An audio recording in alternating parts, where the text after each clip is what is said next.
Kelompok para peratap sewaan meratap dengan terlebih keras, membentuk suatu paduan suara bersama si ibu yang melanjutkan, "Mengapa dia, dan bukannya aku? Tidaklah adil bahwa dia yang sudah melahirkan seorang anak, harus melihat keturunannya binasa.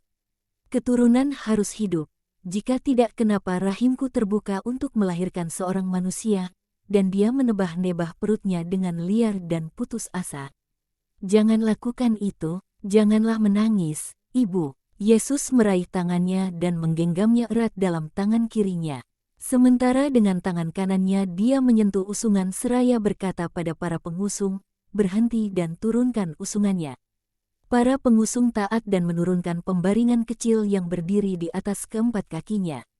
Yesus meraih kain yang menyelimuti anak yang mati itu dan menariknya ke belakang sehingga tersingkap jenazahnya. Si ibu meluahkan dukanya dan menyerukan nama putranya, "Aku pikir, Daniel."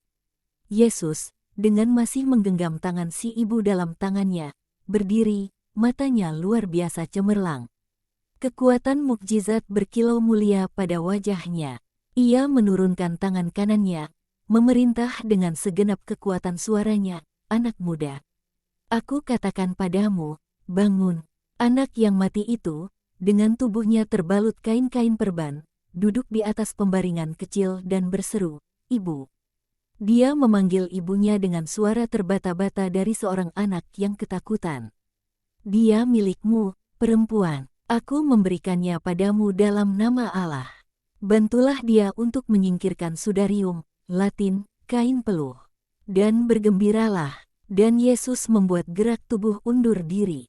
Mustahil. Khalayak ramai menghimpitnya pada usungan, di atas mana si ibu telah melemparkan dirinya meraba-raba kain perban, berupaya bertindak cepat, sementara rengekan kekanak-kanakan yang berulang memohon, "Ibu, Ibu." Sudarium dan kain-kain perban berhasil disingkirkan dan ibu dan anak dapat saling berpelukan, dan mereka melakukannya tanpa menghiraukan balsam-balsam lengket yang diseka si ibu dari wajah dan tangan-tangan putranya terkasih, dengan menggunakan kain-kain perban yang sama.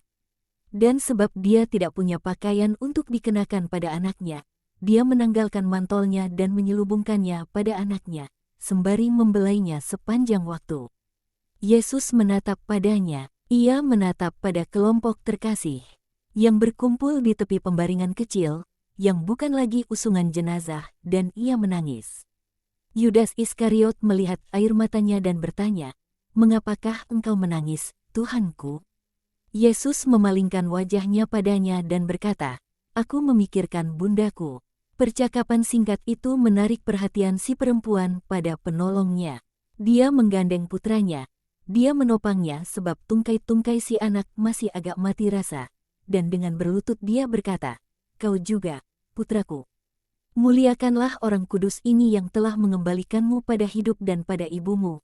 Dan dia membungkuk untuk mencium jubah Yesus sementara halayak ramai memadahkan hosana bagi Allah dan bagi Mesiasnya, yang sekarang dikenal sebagaimana ia adanya, sebab para rasul dan penduduk Endor telah menugaskan diri untuk mengatakan siapa ia yang mengerjakan mukjizat.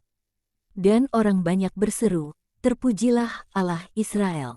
Terpujilah Mesias, utusannya. Terpujilah Yesus, putra Daud. Seorang Nabi Agung telah muncul di tengah kita. Allah sungguh telah mengunjungi umatnya. Haleluya, haleluya." Pada akhirnya Yesus dapat menyelinap pergi dan memasuki kota. Orang banyak mengikuti dan memburunya, bersukacita dalam kasih mereka. Seorang laki-laki bergegas menghampiri Yesus dan membungkuk dalam kepadanya, "Sudilah datang dan tinggal di rumahku. Aku tak dapat." Paskah membuat aku tak leluasa melakukan perhentian terkecuali yang sudah direncanakan. Dalam beberapa jam matahari akan terbenam dan ini adalah hari Jumat. Tepat, itulah sebabnya mengapa aku harus tiba di tempat perhentianku sebelum matahari terbenam. Bagaimanapun aku berterima kasih. Tapi janganlah menahan aku kepala sinagoga. Jadi kau berpendapat bahwa kau berhak menahanku.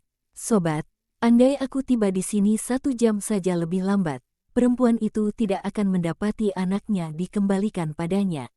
Aku pergi ke tempat di mana orang-orang malang lainnya sedang menantikan aku. Janganlah begitu egois dengan menunda sukacita mereka. Aku pasti akan datang lagi dan aku akan bersamamu di Nain untuk beberapa hari. Sekarang biarkan aku pergi. Laki-laki itu tidak lagi memaksa. Dia hanya berkata, seperti yang engkau katakan. Aku akan menantikan engkau. Ya, damai bagimu dan bagi penduduk Nain. Juga bagi kalian, penduduk Endor, damai dan berkat. Pulanglah ke rumah kalian. Allah telah berbicara kepada kalian melalui mukjizat. Berupayalah, melalui kuasa kasih, mendapatkan segenap hati kalian kembali pada kebaikan. Paduan suara Hosana terakhir. Kemudian orang banyak membiarkan Yesus pergi dan ia melintasi kota secara diagonal dan pergi memasuki pedesaan. Menuju Esdraelon.